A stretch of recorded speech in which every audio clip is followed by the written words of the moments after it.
तुम्हाला हे माहिती होतं का की सिलेंडरला सुद्धा एक्सपायरी डेट असते। नमस्कार, तुम्हा सर्वांचं खूप खूप स्वागत करते आहे आणखी एका नवीन व्हिडिओमध्ये। तुम्हाला जसं की टायटल आणि थंबनेलवरनं समजलंच असणार की गॅसची एक्सपायरी डेट बद्दल आज मी तुम्हाला सांगणार आहे। पण तुम्हाला हे माहिती होतं का की सिलेंडरला सुद्धा एक्सपायरी डेट असते? हो की नाही हे कमेंट करून आणि हा व्हिडिओ इथे स्टॉप करून मला नक्की सांगायचं आहे, कारण मला ही माहिती पडलं पाहिजे की तुम्हाला ही गोष्ट माहिती होती की नाही। तसं तर सिलेंडरची एक्सपायरी डेट कशी ओळखायची यावरती मी डिटेल आज तुम्हाला माहिती देणार आहे। त्यामुळे हा व्हिडिओ तुमच्या फ्रेंड्स आणि फॅमिलीला नक्की शेअर करा, कारण गॅस एक असा घटक आहे जो आपल्या घरामध्ये रोज दिवसभर म्हटलं तरी चालेल वापरला जातो। आता जेव्हा पहिल्या काळात होतं की आपण चुलीवरचं खायचो, पण आता आपण चुलीवरचं जे आहे ते कुठेतरी नष्ट होऊन गॅसवरतीच वळलोय आणि गॅसवरतीच खातो। तर त्यामुळे आपल्याला ह्या गोष्टीची खूप माहिती असायला हवी की जो गॅस आपण वापरतोय, जे सिलेंडर आपण वापरतोय ते आपण एक्सपायर डेट असलेलं तर वापरत नाहीये ना। तर चला आज कोणताही उशीर न करता व्हिडिओला सुरुवात करूया। तर सगळ्यात प्रथम मला तुम्हाला एक सांगायचं आहे, तुम्ही जेव्हा सिलेंडर घेता तेव्हा सिलेंडर हे चेक करून घेता का? कमेंटमध्ये हो किंवा नाही हे मला नक्की सांगा की आम्ही सिलेंडर चेक करून घेतो। आणि जेव्हा तुम्ही सिलेंडर घेता तर ते सिलेंडर नेमकं तुम्ही काय चेक करता तेही मला कमेंट करून सांगा। आता मला माहिती आहे तुम्ही लोक काय म्हणून चेक करता, तर जेव्हाही तुमचं सिलेंडर संपतं तेव्हा तुम्ही बुक करता। बुक केल्यानंतर काही दिवसांनी सिलेंडर तुमच्या घरी येतं। आता तुम्ही म्हणता की पहिली गोष्ट तुमचं काय असतं दृष्टिकोन, की टाकी नवी आहे की जुनी। खूप जण असं सुद्धा करतात, त्यावरनं सुद्धा ओळखतात। नंतर दुसरी आपण खात्री केली पाहिजे की त्याचं जे सील आहे ते एकदम प्रॉपर असणं। जर ते सील प्रॉपर नसलं तर गॅस म्हणजे ज्यांची कंपनीवाले आहेत ते सुद्धा सांगतात की जर सील प्रॉपर नसेल तर ते सिलेंडर तुम्ही घेऊ नका। पण बऱ्याचदा आपण कुठेतरी निष्काळजीपणा करतो किंवा लक्षपूर्वक बघत नाही। आता बऱ्याचदा असं होतं त्याचा सील व्यवस्थित नसल्या कारणाने गॅस गळती होते आणि गॅस जेव्हा आपण लावतो तेव्हा बऱ्याचदा आपली एक जे आहे कंप्लेंट असते ती म्हणजे की गॅस माझा फार लवकर संपला। आणि बऱ्याचदा असं सुद्धा होतं की घरी पाहुणे सुद्धा नाही आले, नेहमी जेवढा आपल्याला 2.5-3 महिने गॅस जायला पाहिजे तेवढा नाही गेला, तर यावेळेस गॅस बरा जास्त गेला कसा, तर त्याला कुठेतरी हे कारण सुद्धा असू शकतं। आता तिसरी गोष्ट जी तुम्ही मला माहिती आहे तुम्ही कधीच बघितली नसेल आणि कधीच रिचेक केली नसेल ती म्हणजे एक्सपायरी डेट। आता आपण सील सुद्धा कधी कधी चेक करतो किंवा मग सील उघडून बऱ्याचदा असं होतं की आपण जिथे रेग्युलेटर लावतो तर त्याचं तोंड जे असतं सिलेंडरचं ते कधी मोठं असतं कमी असतं। मग आपण बऱ्याचदा ते रेग्युलेटर जेव्हा लावायला घेतो तेव्हा ते आपल्याला कळतं की अरे हे असं असं आहे। त्यामुळे जेव्हा सिलेंडर तुमच्या घरी येईल तेव्हाच एकदा रेग्युलेटर लावून त्याच माणसांकडून जर तुम्ही बघितलं तर कुठेतरी तुम्हाला लगेच ते सिलेंडर चेंज करून देतील, म्हणजे पुढे चालून तुमचा गोंधळ उडणार नाही। बऱ्याचदा असं होतं की ऐन आपल्याला महत्त्वाला कुठेतरी जायचंय, गोंधळ आहे, गडबड आहे आणि तेव्हाच आपला गॅस संपलेला असतो। मग जर अशी सिच्युएशन आली तर अजून आपला गोंधळ उडतो। मग सगळे म्हणतात तुला आधी चेक करायला काय झालं होतं। मग त्याचमुळे ह्या गोष्टी तर तुम्हाला चेक करायच्या आहे। आता एक्सपायरी डेटकडे वळूयात। बघ, एक्सपायरी डेट तुम्ही कधी ऑब्झर्व केलंय का? जे सिलेंडर असतं त्याला बघा 3 असे जे आहे वरती 3 एक गोल असतं आणि 3 अशा आपण म्हणूयात काड्या असतात। आता तिथे काहीतरी लिहिलेलं असतं, तर ते लिहिण्याचा अर्थ बरं काय हा कधी तुम्ही विचार केलाय? तर तिथे कोणत्या सिलेंडरवरती ए समथिंग नंबर लाईक A18 किंवा A20 किंवा B20। आता सिलेंडरवरती कधी ABCD बघितली का? नसेल बघितली तर आत्ताच हा व्हिडिओ इथं स्टॉप करा आणि तुमच्या सिलेंडरमध्ये ABCD मधलं कोणतं अक्षर आहे ते मला नक्की सांगा। आता ABCD तर कळली बाबा, पण त्याच्यासमोर सुद्धा 2 आकडे आहेत, अंक आहेत। आता हे अंक बरं कोणते? आता आपलं चालू आहे 2024। आता 24 असेल, 25 असेल, 26 असेल।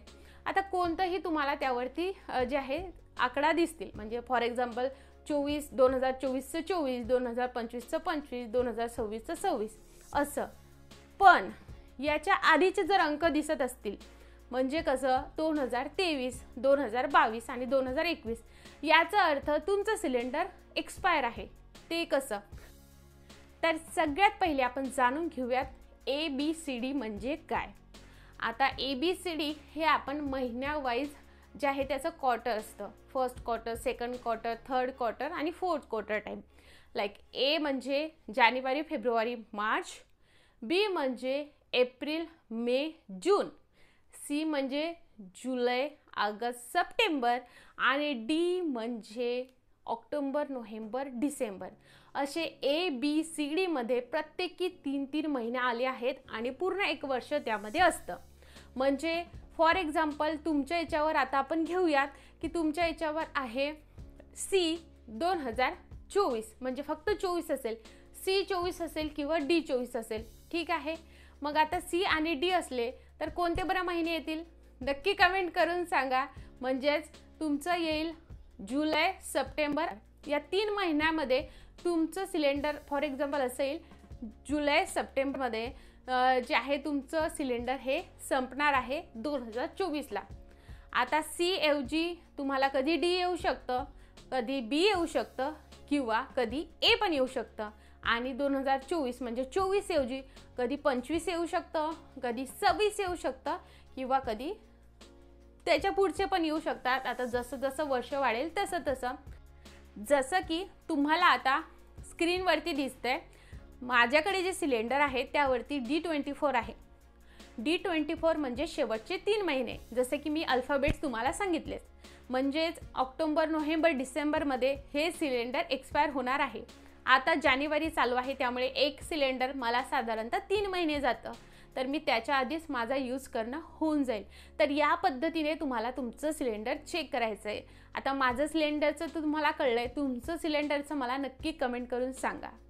आता जेव्हाही तुम्ही सिलेंडर घेत आहात तर सिलेंडर घेताना सगळ्यात प्रथम जसं मी तुम्हाला व्हिडिओ सुरू झाला तेव्हा सांगितलंच की तुम्हाला ह्या गोष्टी बघायच्या आहेत.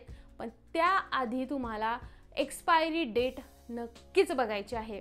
बऱ्याचदा असं होतं जेव्हा सिलेंडर आपल्यापर्यंत येतं त्या लोकांना वाटतं की यांना काही माहिती नाही आहे. पण आपण सुद्धा जागृत ग्राहक आहोत आणि आपल्याला ही गोष्ट कटाक्षाने जे आहे ते बघायची आहे की त्यावरती जे एक्सपायरी डेट आहे ती जे आहे आपण व्यवस्थित म्हणजे विदिन डेटमध्ये घेतोय, विदिन इयरमध्ये घेतोय की नाही.